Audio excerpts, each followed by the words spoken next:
What is up, fellow nerds, and welcome to Not Your Status Quo. Tonight, we're talking A Knight of the Seven Kingdoms, Episode 4-7. But before we get into all that, well, before we get into the intros too, Tundra Walker, Brian, we are sorry the intro was longer than the Superman 1 credits. We apologize, but we're here now, we're live. And Dave, how's it going, sir? Well, Keith, I am fan-freaking-tastic. This is the show, this is the episode I was waiting for on this show. And I can't wait to see the next one. It looks like the other shows were a nice setup for this one, and this one's gonna take off. This one's gonna set it in the direction I was expecting. So, can't wait to talk about it. How are you doing, Keith? Dave, I am tremendous. Wonderful to be You back. got tickled pink? No, because that's Fallout. That's Fallout opening. Oh. But, I watched it Friday night, and I was blown away. And yes, Brian on YouTube is saying we spend too much time in hair and makeup. You know us. The hair's not up here. Yeah. It's right here. They really did a good job with me tonight. They didn't. They forgot some cover up on the side. But let's not get into that. But let's talk. I didn't even. Let me get the. Let's talk A Knight of the Seven Kingdoms. We start. Dunk is in jail. Egg comes in his Targaryen robe, looking very dapper, I might add.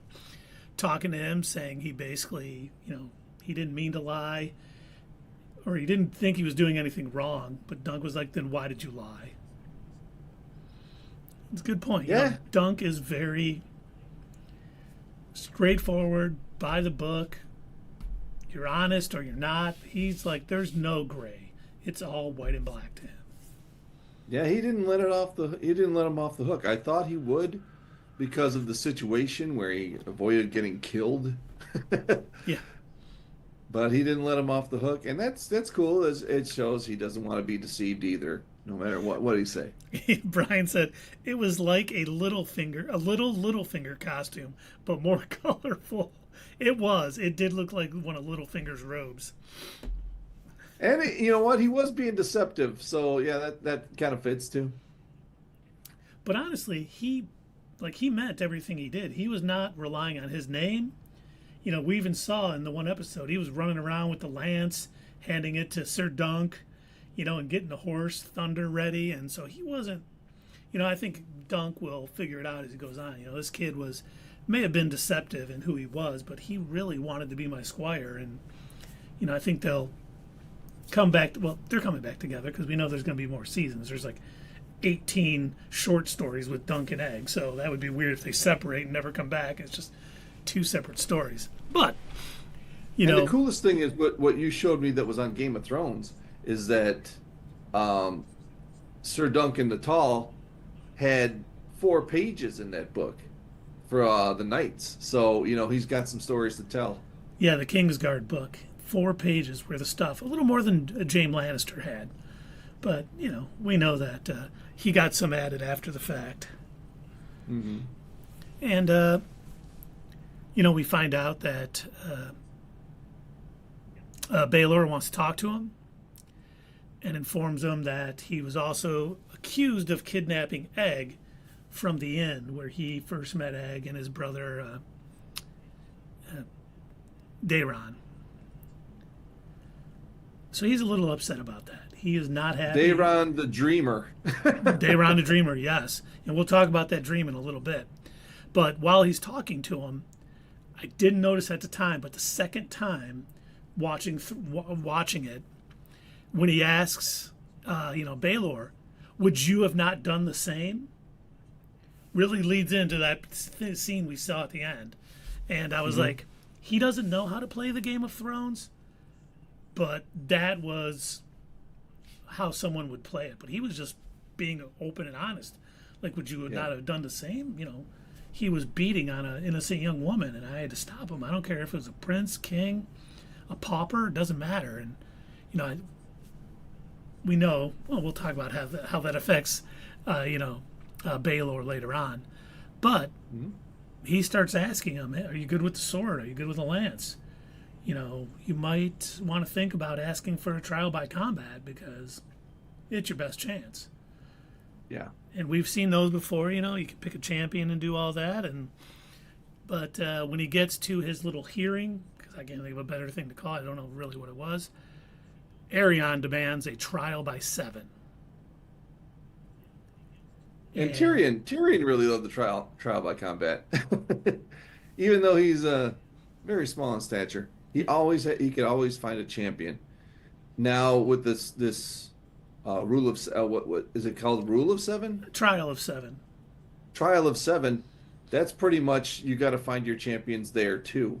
And being is, I think he said it because he's a vindictive POS. But he knew he didn't think there's no way he's going to find 6 other people to fight with him. So that's why he wanted to do it, because that meant the gods judged him as being guilty. Yeah, he's like, I can get my 7 together easily because I'm a prince. Obviously, he goes, he doesn't know anybody. He had trouble entering the lists. Yeah, because he was at the scene when he was asking Baelor, does anyone know, the knight of Pennytree or whatever? I can't remember his name now. And finally he remembered him, and so he knew he wasn't there with anybody. And of course he was playing it off. He also insulted Daeron the Dreamer when he kidnapped Egg from him. So we're all going to get our justice. And he had good reasons why. Of course we know why he really did it. And Steffon is the first to agree to fight with Dunk, and he's like, okay. And Steffon's like, I'll go find some other people. We'll see what we can do. And Egg comes in, and Daeron, and lets him know that, hey, Maekar and 3 Kingsguards are fighting for Aerion. And Daeron says, I am too. And, Dunk's pretty upset with him for saying what he said. And, of course, he's like, listen, I had to say something. I lost my brother. Didn't apologize, but was like, it's like, you're a nobody. I'm a prince, pretty much. And Dunk was pretty much like, can't be mad, whatever. But he says, I'm in it, but you tap me lightly on the head, I'll fall from my horse. And I can play dead pretty well. Yeah. I can't really do much, but I can sit here and be drunk. And Lionel even shows up, right? And then he's going to... Or am I good? Am I jumping You're ahead? jumping a little ahead. Because then he wants to talk to him outside, away from Egg and everybody. And he basically, goes more in on what he had told him in that first episode when he says, I dreamed of you, get the hell away from me, or whatever he said. And he said, I dreamed of you and a dead dragon, you see. A great beast, huge, with wings so large they could cover this meadow. It had fallen on top of you, but you were alive and the dragon was dead. And that's all symbolic. I'm assuming a dragon is going to die in the Trial of 7. Yep. A dragon being a Targaryen, not an actual dragon. Right. It's not literally a dragon. It's right. Yes. And I thought I was like, oh damn, they're foreshadowing this Trial of 7 a lot. But then, after he tells him about the dream, he goes away. I don't know if Dunk really thought about it too much. He was just kind of like, eh. And then, Steely Pete informs Dunk that Tanzel has fled Ashford, gives him his shield and armor, and he basically gave him a new reinforced shield. And he's kind of telling him, like, well, I guess for someone like you, a copper. When it was going to be well more than a copper. People are seeing what kind of person Dunk is. He stood up to a Targaryen, a prince of the realm, because he was hurting a girl, and he wouldn't stand for it. And that's what knighthood is supposed to be about. So, people around are, understanding, because he's always been very honest, very open. He looks very naive in every conversation he has, and most people won't take advantage of that. I think they see the genuine kindness in him, and Steely Pete does too. He gives him that. I mean, that's a really nice shield. with his new emblem on it for a copper. And I thought, is he going to, the armor, Steve Pete there, is he gonna face consequences after it's over? Because he gives, unless obviously Duncan wins, and I think he does. We haven't seen it yet. That hasn't happened, but I would he face consequences? And if he does, and if he doesn't think so going into it, if he thinks he will face consequences and he still does it, that's a hell of a thing, because Duncan is the honorable guy and he wants to help him out. Now, if Duncan doesn't win, I think he would face consequences from the Targaryens. Well, I think anyone who is with Sir Duncan the Tall may face not literal consequences, like I'm punishing you for this, but they're going to see some flackback from the Targaryens for doing it, including Baelor. We didn't get to that yet, sorry. But, we see that it's morning after he gets his shield, and it's, dawn is breaking. Egg brings Lionel Baratheon, Robin, the one-eyed prince, Hardwig, and Sir Humphrey, Beesbury to fight for Dunk. But then we see Steffon show up, and of course he's like, hey, they promised me lands, and I got to fight for them. You're actually you're actually two down now. I was like, this show did such a great job with my emotions, because I was like, oh my God, that blankety blank. But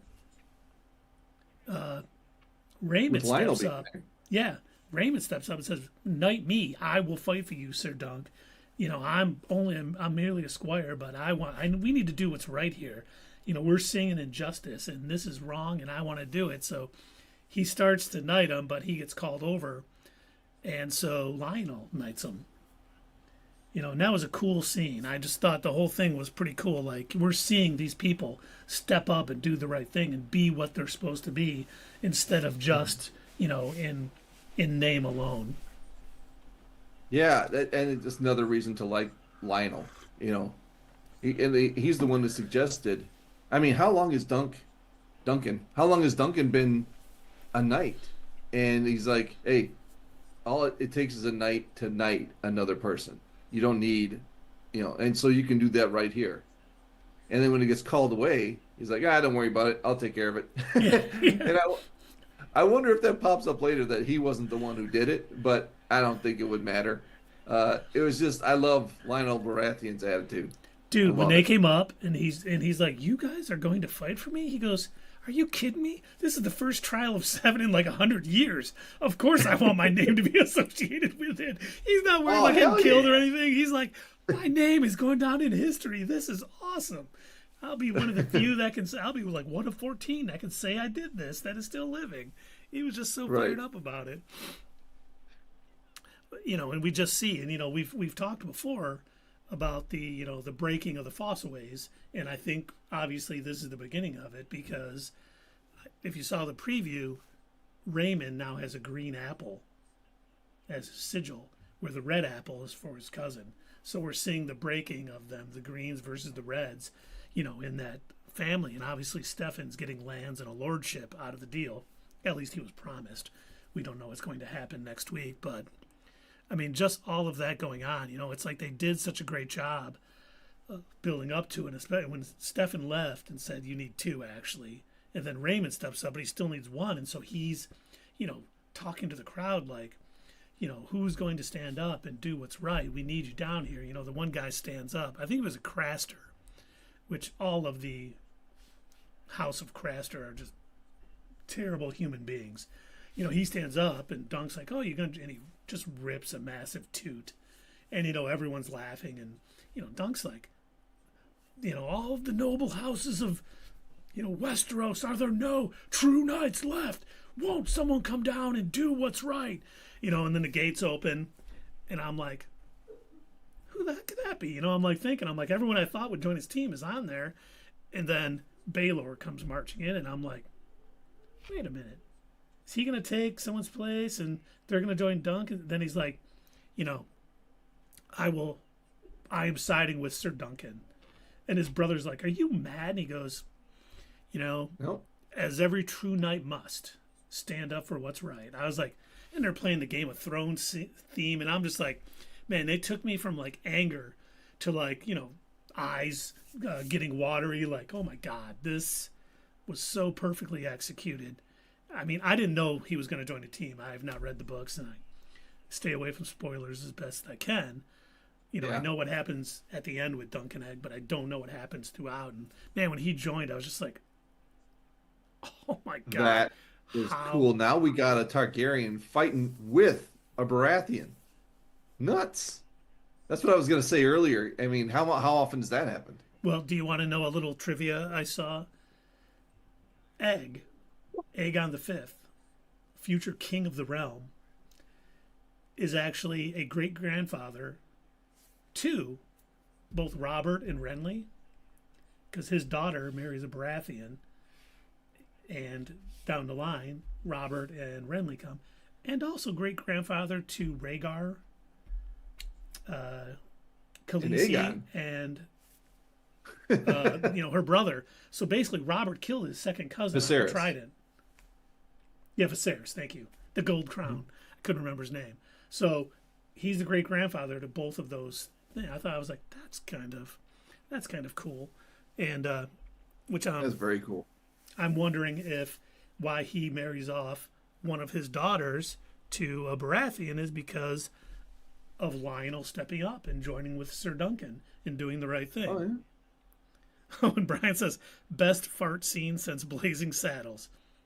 Very true. It was a great episode. It was the best episode of A Night of the Seven Kingdoms. Better than probably any episode of House of the Dragon, and I've enjoyed House of the Dragon. I won't say better than any Game of Thrones episodes, but it's up there. No. It's one of the best out of this series. And then Jason Durham says, we all love Baelor, so of course he has to die horribly next episode. I'm thinking he's probably the giant dragon that Daeron the Dreamer dreamed of, and he's going to die. I hope not. I hope I'm wrong, because he is, he's heir to the throne, but we know that his brother becomes king and not him. So this might be where he actually dies, and that would be pretty rough. But we know the reason Egg becomes king is because his dad, who is Maekar, Prince Maekar, not Baelor. But did you see Egg's face too when Baelor says, I'm joining Sir Duncan? No. Oh, I don't remember that. Yeah, the second time I watched it close, he's just like full of joy, like, oh my God, I can't believe, this is happening. This is the right thing. And he's so happy. So perfect. Maybe they all bite it except for Duncan. I mean, maybe that's why he had that dream. I mean, just one team has to win, right? In order for this to be decided by the gods. Yes. Because obviously you can't go against your own, brother. But maybe it's such a fierce battle, and I could see that happening on a Game of Thrones show, that all of them get slaughtered except for Duncan. I could see that. And yes, that would be terrible. I love Lionel. I love Baelor. And, once you like a character in Game of Thrones, you never know what's going to happen to him. Don't get too attached to anybody. And I wonder, too, because they never said, if I assume, because they never talked about it officially, but Daeron had said, I'll fall and pretend I'm dead. And then, you won't have to worry about it. So does that mean you can say, I'm out, or I surrender and get out, and they can give you mercy? Or they never said it's to the death. But we know trial by combat usually is. Yeah. So I mean, who would call it? Yeah, true. Yeah. So I think we're definitely going to see some deaths. I don't know if next episode, because there's 6 episodes in season 1. I don't know if the trial will be done by the end of next episode. I assume it is, and then the 6th episode will be, all of the follow up to what's happened and everything like that. But man, I don't know how they do better than this episode, because good God, I was everywhere on the range of emotions. So perfectly executed. It was an incredible show. I was so glad that they had really kind of dropped the humorous side. Not that I don't like the humor, just that it would seem to be the main focus for a couple episodes. But even with the fart, that's fine. That's that's to keep the humor alive. And I'm glad they took it in a more Game of Thronesy direction. That's what I was waiting for. I was waiting for something to have stakes, for something to matter, and that's what we got here. It was perfect. Yeah, I mean, his life's on the line here because if he loses, the gods say he's guilty. He's going to be executed, for striking a prince. We already know Daeron says he's falling. So it sounds like from the get go, it's going to be 7 against 6 in the favor of Dunk. So that may help him out quite a bit. I don't know. Could you imagine if he's laying on the ground pretending to be unconscious and a horse tramples him? It's going to be brutal. I don't think by any stretch of the imagination, we're going to have horses crashing, lances splintering, knights dying, the crowd horrified or excited. Who knows at this point, and too many are probably going to die from both sides. I hope Lionel doesn't, but very possible. He may give his life for Sir Dunk, which, once again, we know Egg's daughter marries a Baratheon, and that may be why, because Egg, is honoring his sacrifice or something on that. This next thing is, Raymond, this is his first act as a knight, is this trial of 7. I hope he shows himself off well. We know he's, we've seen him, practicing. We've seen him fighting his cousin and getting beaten on pretty bad. Steffon is definitely better with arms than him. So I hope he's not killed instantly. I hope he shows himself well. I hope he lives through it because I like the character. But if he doesn't live, I hope he shows himself well because, he's standing up against his cousin's, betrayal, cowardice, whatever you want to call it, because he wanted that lordship. You can almost understand him in this day and time. I was promised a lordship. I can't pass that up. I don't know who this guy is. Is it the right thing? Probably. But man, my family will be set for life with this lordship. And all I got to do is, fight with the Kingsguard and a couple princes of the realm. I think I'll be okay against this no-name, that nobody knows yet. But I understand why he did it. It's still wrong. And I hope to see Steffon, Well, he's the one who gave the pep speech, you know? And then just to turn like that, but it's like you're right, if you just go to a king or somebody and just say, "Hey, I'm against you." "Oh, well, here, have some land." There you go. That's now you're all set for life. "Oh, okay, I'll take it." It's easier setting yourself up for the rest of your life. And I'm sure Aerion was like, "Oh wait, you agreed to fight for Dunk? Hey, how about you fight with us? I'll give you a lordship and land." Thinking one more person away from Dunk, so he's not going to get that 7, and we don't have to fight. And none of this will happen. He'll be guilty. The gods will decree him guilty. We'll execute him at dawn, and I'll get my honor back. Just once again, how scheming. Once again, Aerion is a prince of the realm. He knows how to play the game, where Dunk doesn't. But I do think, I think in this, we already know. I think it's been well established. Aerion is not going to fight honorably. He'll fight dirty. He may stab another horse. The knight whose horse he killed that fell on top of him joined Dunk just for that.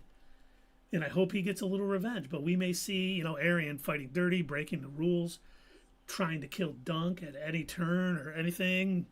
But I do think his arrogance will be his downfall. And I think we're going to see it. I think we're going to see that, the good knight, the guy fighting for righteousness, the guy who, is doing what's right, will end up winning. And I hope. But once again, like you said, don't trust anything to go the way you think it's going to in Game of Thrones. Otherwise, Ned Stark would still be alive. Ned Stark did the right thing and got his head removed for it. So that's how things go on that show. In that world, in Westeros. And I just wonder, too, if the end of episode 5 is like the only two left is Dunk and Aerion. And then it'll go to thing, and then we'll see the final episode will just be the final two. Basically Dunk fighting for his honor, Aerion fighting for his ego, and, see what happens. Dunk's probably outmatched with technique, but because he's so much bigger and so much stronger. And honestly, this is probably what Aerion didn't want, would be to have to face Dunk one-on-one. Right. Just because of his size. Definitely didn't want that. Yeah, because if he did, he just would have went for that right in the beginning. Yep.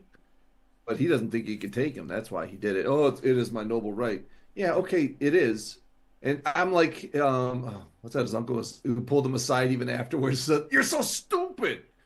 You're just doing this because his dad. You're just doing this because you know you can't take him, you pansy. He knows it. So if it comes down to just those two, but that would be the entire show would have to be, they're going to start right there unless they do some sort of flashback or something, which I don't think this show really does a lot of flashbacks. So that would mean the entire show was a battle, which would be interesting to watch. If you watch the trailer for the next episode, there's a flashback to Dunk being a kid. Oh, okay. Now, they also showed some combat, so it won't be an entire episode of a flashback, thankfully. Hopefully, they work in the flashback as well as Fallout does. Because... Showing him getting a little training or something. Yeah, Fallout was a masterclass in how to use, flashbacks. Oh, yeah. So, hopefully that's it. But, yeah, I wonder... My default speaker has changed. Can you still hear me? I cannot hear you. Hold on one second.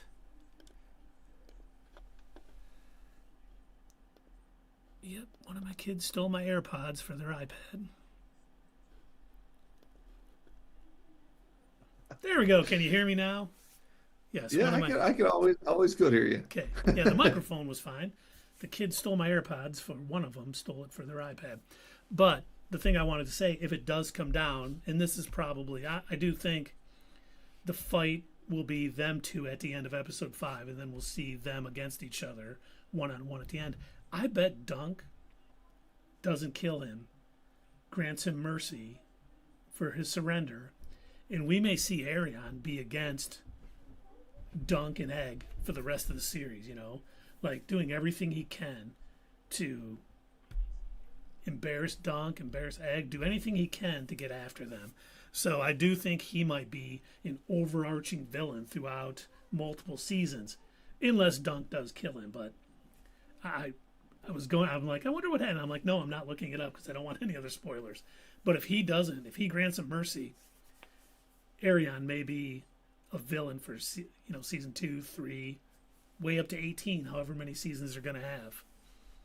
He won't look at it as I am forever in your debt, thank you. He'll look at it as, why did the gods decide this? And I have to rectify it in his mind. I don't think he'll think, why did the gods do this? He'll be, why did this, hedge knight embarrass me at this tournament? I owe him and I'm going to get him even and I'm going to do all I can to destroy his life for what he did to me.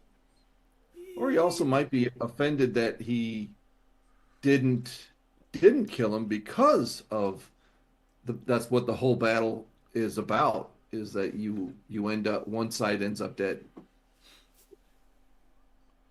So he wasn't judged by the gods then if he didn't kill him. I don't know if Aerion would see it that way. But just because of how he is, he's just, he thinks he's a dragon.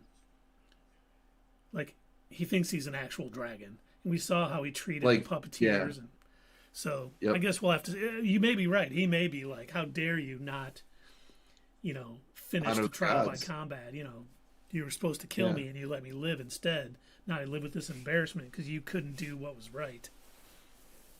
We'll definitely see. Of course, we're both just speculating. We could be completely wrong. But we're never wrong. Not on this show.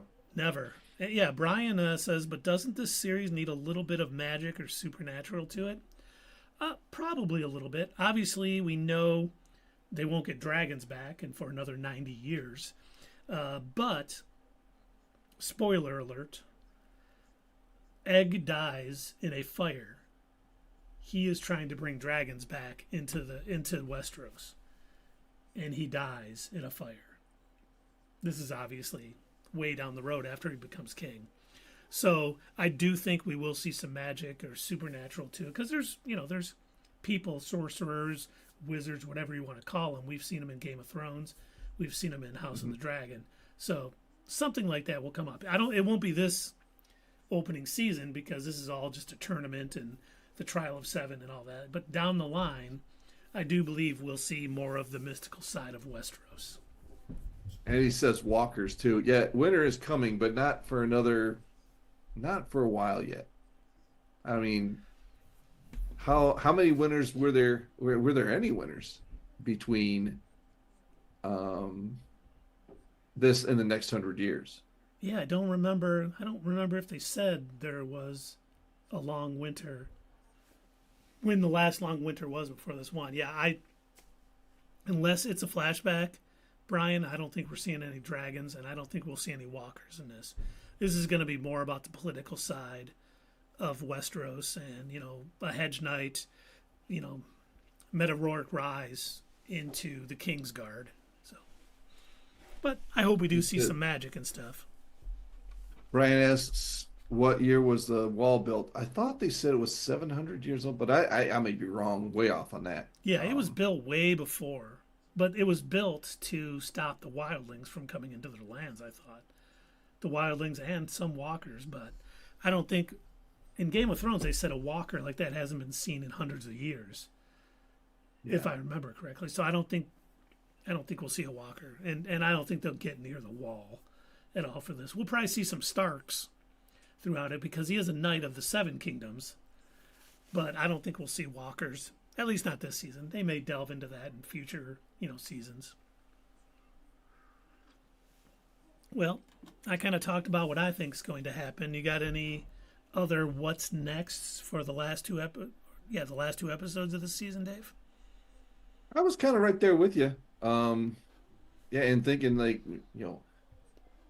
I think it's definitely going to be a flashback. And now that you tell me that, we are going to see a flashback. I think it would be an interesting battle, even if half the show is half a battle, and he ends up just those two at the end. That would be really interesting. So yeah, I think it's going there. I don't think that we don't have anything other than that plot point it's going to happen on this next episode. I think it's going to be mainly the fight. I hope to see Egg too helping his knight with things during the battle, because Dunk has never been in a joust that we know of. He may have practiced for it at times, but he's never been in a joust. So, I mean, Dunk and Raymond are both green knights who've never done this against some Kingsguards and everybody. Now they have Lionel and Baelor and everything on their side, but I was like, man, I hope it goes well for them. And obviously, I think we can assume Dunk wins, or this would be a 1C. This wouldn't be called Duncan. Future seasons, Egg. A squire of the Seven Kingdoms. Yes. And I assume maybe the return. He says maybe the return of the 75-minute episode next week. I don't think it'll be that long. I think they'll stick with the current format. Yeah, I think the first season's going to be shorter episodes like this. I don't think we're going to get into Game of Thrones type length of episodes until future seasons, when he gets to King's Landing, or when he's dealing with other houses, other major houses, the Lannisters, the Starks, Tullys, things like that. I don't think the episodes are going to be that long. These are shorter tales right now. It's not each season is just a short story, or a short novel, a novella, whatever you call it. It's not a big book like the Game of Thrones books were. But hey, I'm all for a 75-minute episode. I could watch this all day. And no, I will not sing that in the form of Rogers the Musical. Okay, Cap. But all right, should we rate this episode, good sir? Sure, let's do it. Yeah, like I said at the open, this is the episode I was waiting for, I was hoping for. Not in exactly what happened, but what happened. I couldn't predict what was going to happen, but the way it happened, they're better writers than I am. yeah, they set me up with the first few episodes, but this took it in another direction. As soon as there was something serious that happened, and Egg um, outed himself, all right, this is going the right way. Um, I don't know what else I can say. I love Lionel. I love that Baelor has like morals and a conscience, and it means something to him. It's not just like I'm going to fight for my family. I'm going to fight for what's right. That's awesome. That there were people around at that time that do that. Besides just Dunk, because he was, being the Hedge Knight, not really affiliated with a certain house, with within the main families, and doing what's right, and that just takes everybody that meets him. They're not just thinking, well, this guy's naive, but he doesn't care about the houses. He's doing what's right, and he really set him up for that. He really set himself up for that as just being an honorable knight. And I don't know what else to say about the show. I'm gonna give it 8.5 out of 10. Beautiful, great show, great episode. Yeah, this episode really kicked it up a notch. Bam. Just kidding.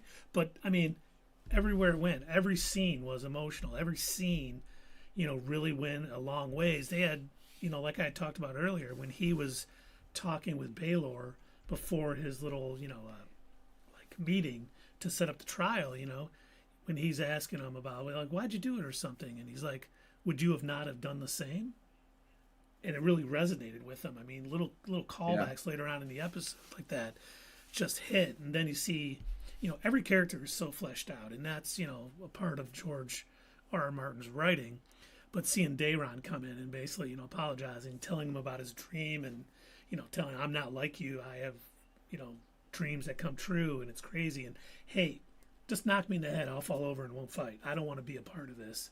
I have to because of my family and my brother, but I don't want to be.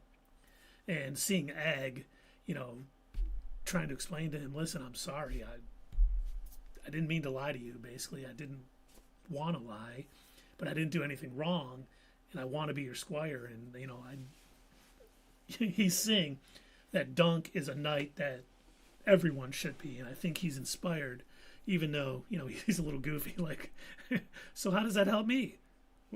Who solve your own problems? What are you talking about? And Egg's just like, but, and then, just seeing them, like Lionel show up, being like, this has been the first one in 100 years. Of course I'm going to take a part of it. And of course, I'd take your side. And, the splitting of the Fossoways and the game with bringing Steffon over to his other side and offering him a lordship to try to, make it even harder for Dunk to get to his 7. And then finally, that final scene where the gates open and, Baelor just comes in and saying, I will fight with Sir Duncan. And his brother's like, are you mad? And he's just like, no, I'm doing what every true knight should. And the Game of Thrones music is playing, and I was just like, oh my God. The credits rolled, and I was like, oh, thank God. Anything else, I would have been, because I did not see that coming. I did not think in a million years a Targaryen would fight with Dunk. They caught me off guard. I'm glad I didn't read the books. I'm glad I didn't know that was going to happen, because I'm sure it was still great, because even though we all knew that Egg was a Targaryen, his reveal too was, executed great. And this was too. I think best episode of the season so far, one of the best Game of Thrones episodes of all time. I'm going to give it a 9.5. I mean, I can't talk about how much, even watching it the second time, I was just still like the anger at Steffon, and then the like pride at seeing Baelor do the right thing at the end was just tremendous. But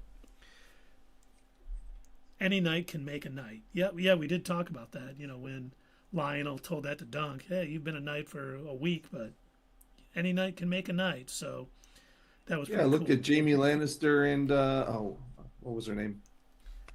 Brienne of Tarth. Brienne of Tarth, yes. He did that in Game of Thrones way back when. So, yep, any knight can make a knight. And then, of course, later on, he made a knight, if you know what I mean. Hey-o! Oh, And Brienne of Tarth is a direct descendant of Sir Duncan the Tall.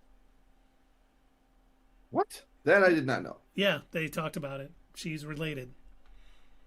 And here's the crazy thing too. We got to talk about. Baelor is probably one of the most honorable Targaryens from what we've seen here in this time. Yep. If we do think he gets killed in this, because we know he never becomes king, his brother does, and basically Egg becomes king after Maekar. He is the grandfather to the Mad King.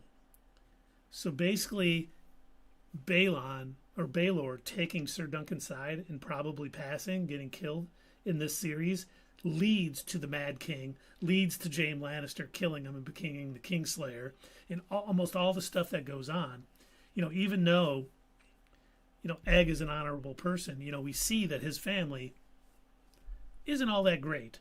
Daeron is a drunk. Aerion is a cruel, terrible human being. Vindictive, cruel, mean, everything that you could possibly not want. While him and his other brother, Maester Aemon, obviously are good, but his line is what leads to the downfall of the Targaryens in Westeros. And all because probably if Baelor would have lived and became king, things might have been different. Man, Dunk, you messed it up. You messed everything up, man. You done messed up, Dunk. Well, Brian says, well, she is tall. That is true. That's probably where she inherited it from. And a heck of a knight. She did beat the Hound. Yeah, that was before she was a knight. Yes, true. She's quite the swords person.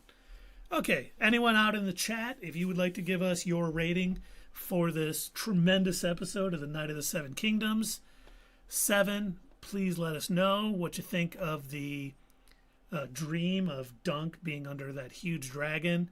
Does that mean Baelor is going to fall on top of him dead and he will live? Or is it something further down the line that we don't know anything about yet? Who's going to win the Trial of 7? Who's going to live? Who's going to die? Let us know what your thoughts are. And we're going to move on because we have some news and notes. We all love our news and notes. And we're going to start with the MCU. Oh, and Brian we got a says, rating. Yep, it was a 9.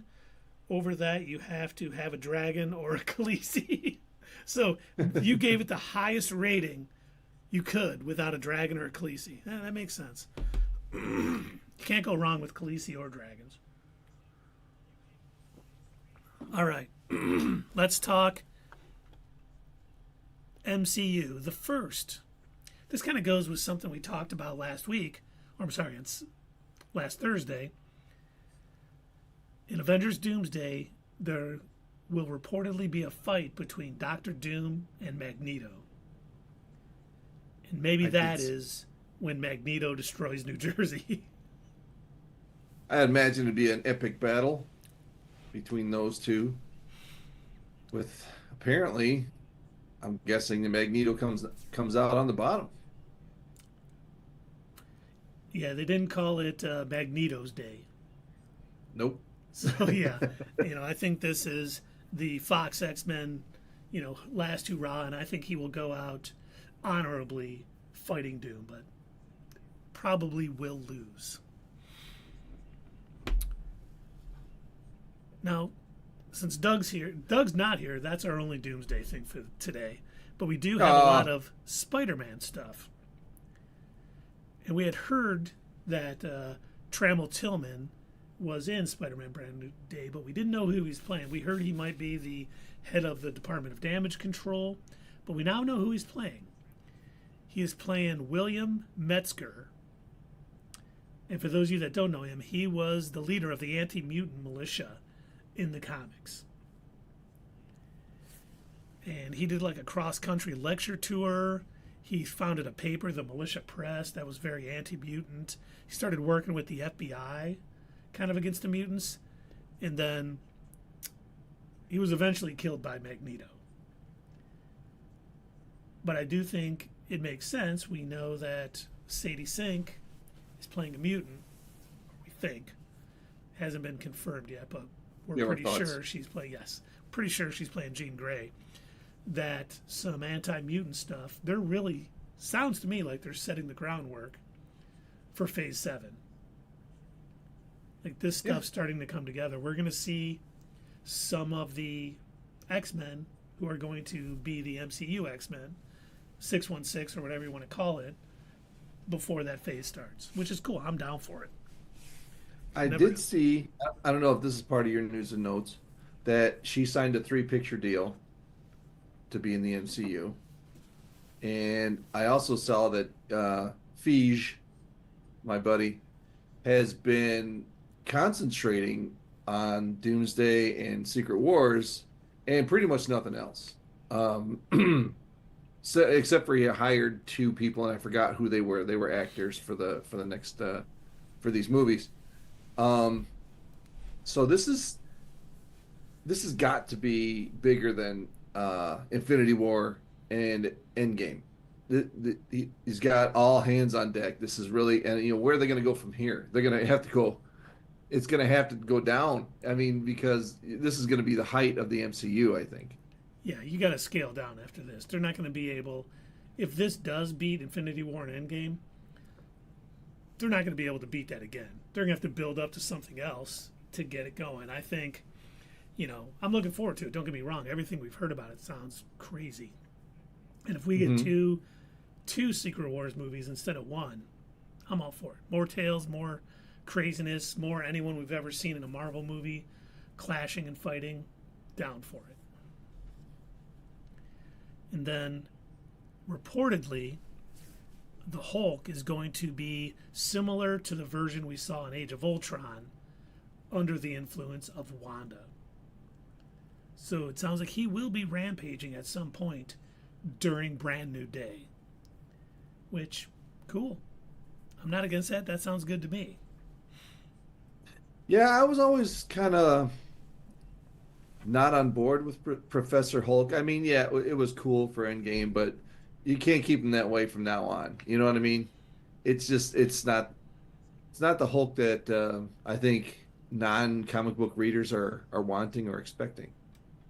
No, I think everyone would prefer the Savage Hulk to Professor Hulk. They did it for story points in Endgame, but let's get back to what we want. If we could see the Hulk fighting the Avengers at some point, I think everyone would be on board for that. Now, Brian does want to know, how does Nova figure into any of this? Because as you know, no Nova, no peace. Well, I do think, starting in Phase 7, we'll see, it'll be mostly mutants, and it'll be the mutant saga. But I do think we're going to see a cosmic side to this. I think Nova is going to be introduced. I think Annihilus is going to be the villain in his show or movie. And I think it's going to build up to Annihilation. And we're going to see the Annihilation wave moving through the MCU. And that'll be one of the huge, events post Secret Wars in the MCU. So I think Nova is going to be a big part of future phases for the MCU. It would be great if they slow played all the Avengers movies, like they did in the first 3 phases. That's what made those phases so great. Is all the Avengers movies were slow played with the individual movies leading up to it. If they could start doing that again, rather than just last second, kind of Ultron was last second. They didn't really build up to that. They just kind of got Ultron in that movie. But it was, don't get me wrong, I still love that movie. But if they did that with all the Avengers movies, just leading up to an event, that would make them. They would be just printing money at that point. Well, they could even have it like an Ultron movie. Have some movies, the Avengers have to come together to stop a threat that only they can. And it doesn't have to be everything led up to this right there. They can have it as things are still building around it. And then get that big, climatic event that, is going to be like a major crossover, Annihilation, or, House of M, Fall of the Mutants. Who knows what we're going to be in store for the Dark Phoenix saga. Wait, they've already done that twice. Maybe they'll hold off on that for a while. And they brought Simon Kinberg back to write that one too. Once he's done with his Star Wars trilogy, yes. I agree that the rollout of Ultron was a little abrupt. Yeah, I mean, but it's still, like you said, if they if they're even slow playing something else, they could slow play it through another Avengers movie. Yeah. Like the Phoenix Saga, if they did it the right way, they could still have a whole Avengers movie, and then still have hints towards what's coming. But they probably decided the less said about the origin, the better after the way they messed it all up. Yeah. They did what the MCU was very Stark centric. Instead of Ant-Man building Ultron, it was Stark. Stark helped Spider-Man, and almost all the major villains were against Stark in some way, even in the Spider-Man movies. So I think they will get And away Ned from got it. his head cut off. Yeah. Oh wait, that's a different show. Came Yeah, from the not north. not those Starks. Come on.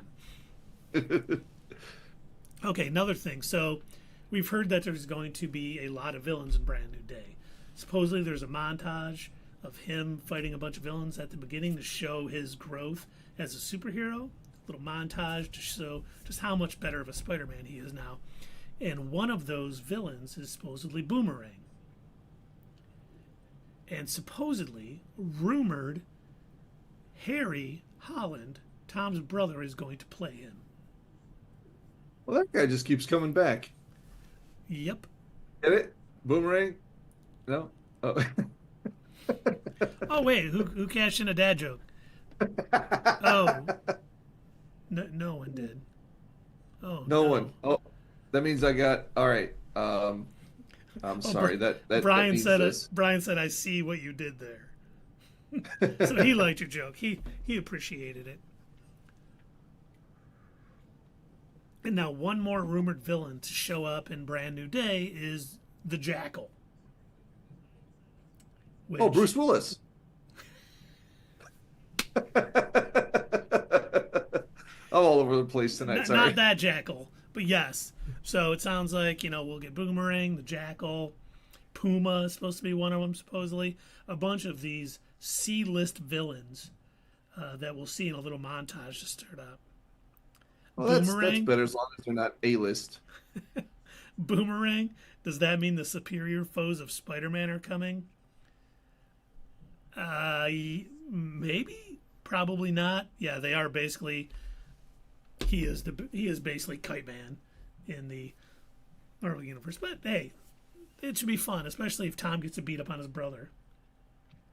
And I'm if sure. they have a bunch of like big star cameos, like Brad Pitt or something, that'd be hilarious.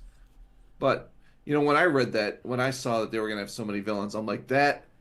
If they do it like in a montage, like you're talking about, great. But if they try to give them all a character, a spot in this movie, we've all seen how that works. It doesn't. It doesn't work. You're oversaturating it. So I just hope that Keith, is right about this. I hope so because if they try to have 8 or 9 villains all be a main part of the plot throughout the movie, it's gonna seem a little bit nuts. But let's hope they don't. And now this one's a little weird. This is another one. It's from Alex Perez from the Cosmic Circus. He's usually pretty good, but Marvel Studios reportedly wants Spider-Man to interact with Deadpool. Awesome. I hope they do it. And Mephisto in the MCU. And he says these are just currently early ideas. Now we know in the comics, Brand New Day, that he worked out a deal with Mephisto that he had to stop being married to Mary Jane to bring Aunt May back. It was a bunch of silly. Well, in my opinion, wasn't the greatest story, but I could see them, having Mephisto kind of interact with him at times. Would much rather, if I could only pick one, definitely have him and Deadpool, team up in a movie or something. Absolutely. Absolutely. And didn't we see that Mephisto's not going to be a part of Doomsday or Secret Wars? Well, I don't know if I heard Secret Wars. He's not in Doomsday. Yeah, he hasn't been talked about for either movie. But, Which is kind of a crying shame. I mean, Sacha Baron Cohen did such a good job. It'd be awesome to see them with Doctor Doom. it could be something they sneak in because Doom does have a history with Mephisto. Doom's mother was, in Mephisto's realm. So they had a lot of battles. So he could be, and they just, filmed it. No one saw it. No one knows it because I'm sure there's going to be surprises in Doomsday and Secret Wars that won't be leaked. And maybe that's one of them because, Sacha Baron Cohen was awesome in Ironheart. The more we see of him, the better. Thing. Yeah. Yeah, the best thing of that show. Like the way Rhino got about 30 seconds. Yeah, but hopefully it's handled a little better than the Rhino from And the it was Amazing Paul Giamatti, too. Yeah. Big name actor. He was done dirty in that. That was not right. But we know the official title for the Punisher special presentation. Oh, here it comes. You ready? I'm ready. It is the Punisher one-shot special. Very clever. Yes, I can't believe they came up with that. It pretty much ruins the entire special. We know what's going to happen throughout the whole thing now. So you're just going to be sitting there watching the Super Bowl with a beer in his hand. Yeah, that's what I'm seeing. Yeah, one shot. He goes, then it's over. That's it. See y'all later. But still, it should be great. I think maybe could have done a better job naming it, but who am I to decide? Now, here is something I hope is true. This is also Alex Perez over at the Cosmic Circus.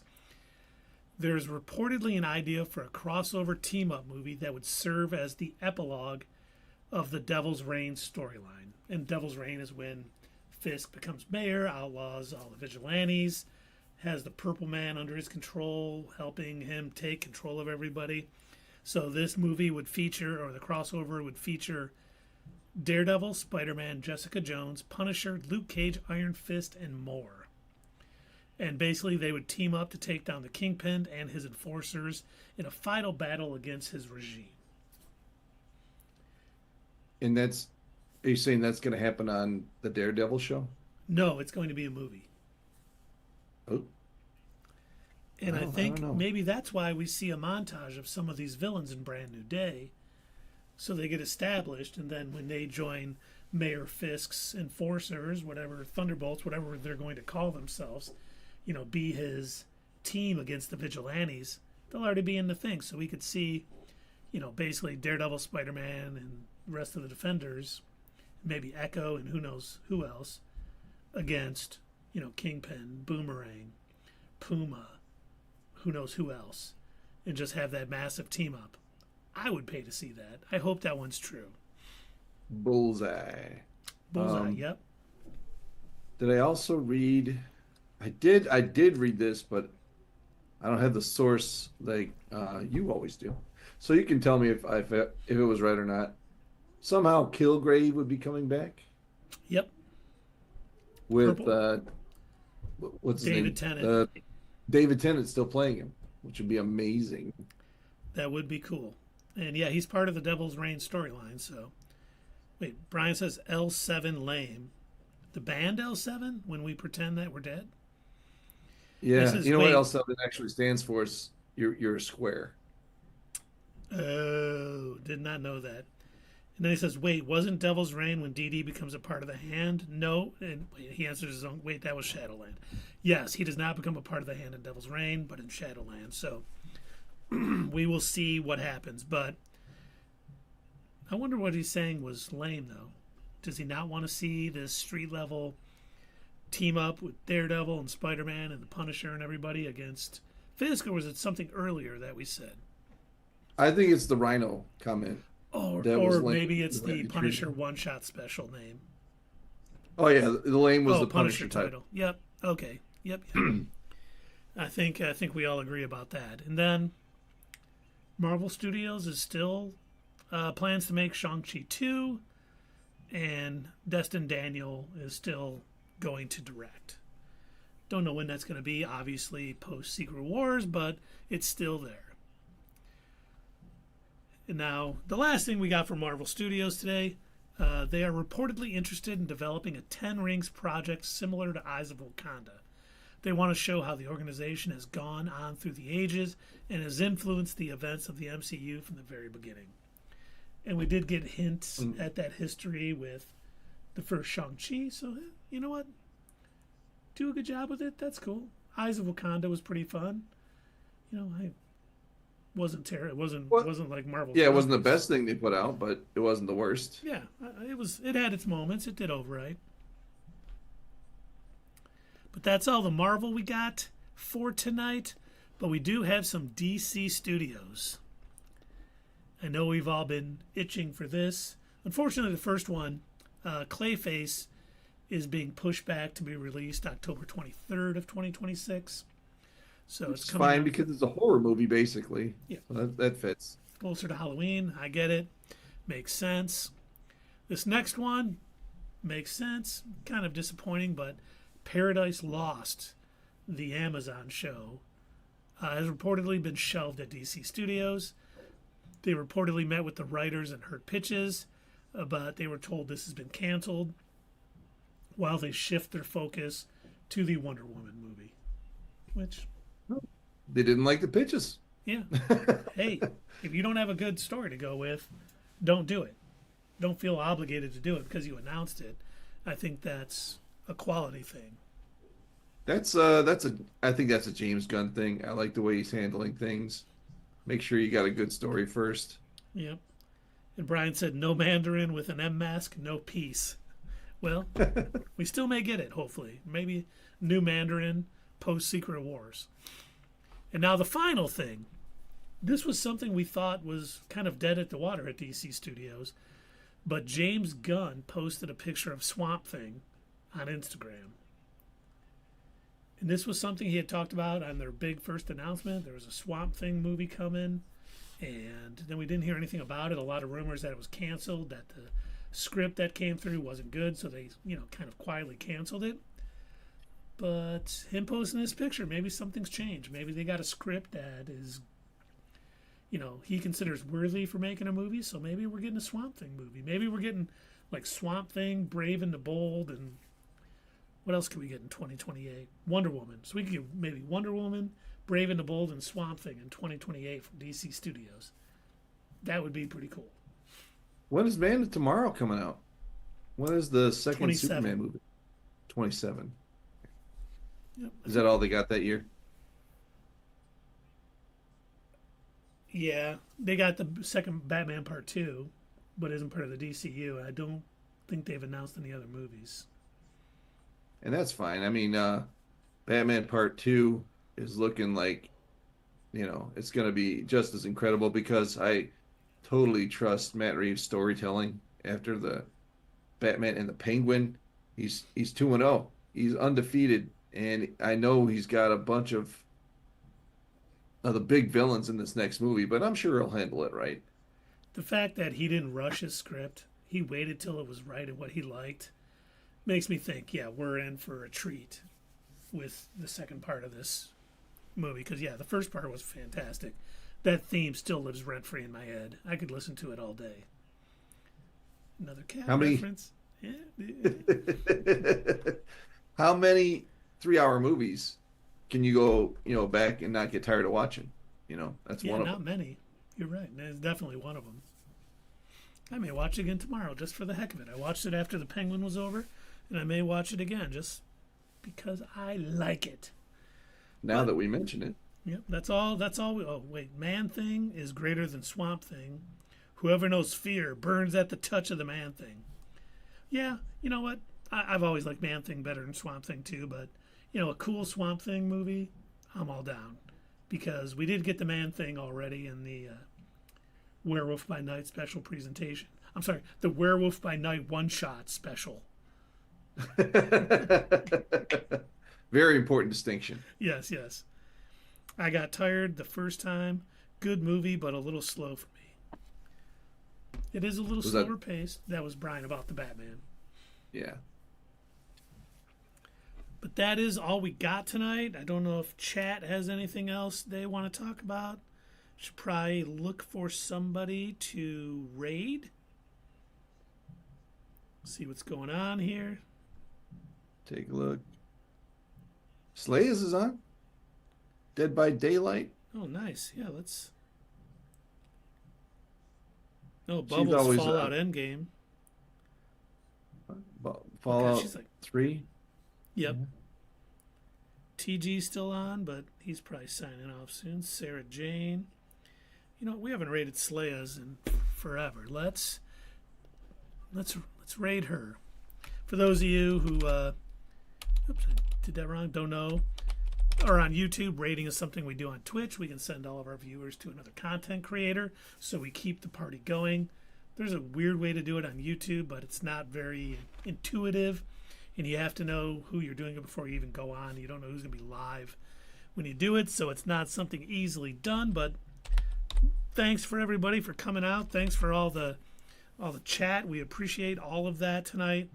We love when you guys are active on the chat. We will be back next Monday for A Night of the Seven Kingdoms episode 5. We will not be back Thursday.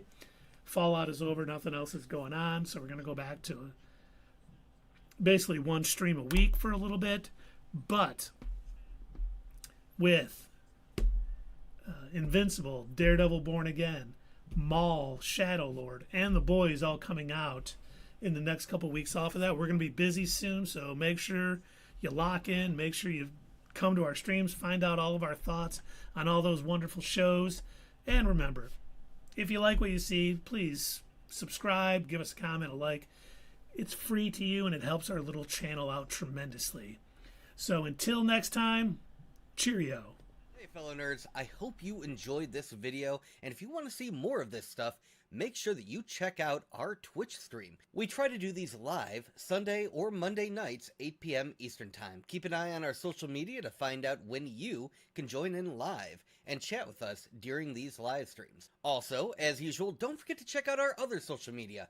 Add us at Twitter, comment down below, and we'll see you next time right here on Not Your Status Quo.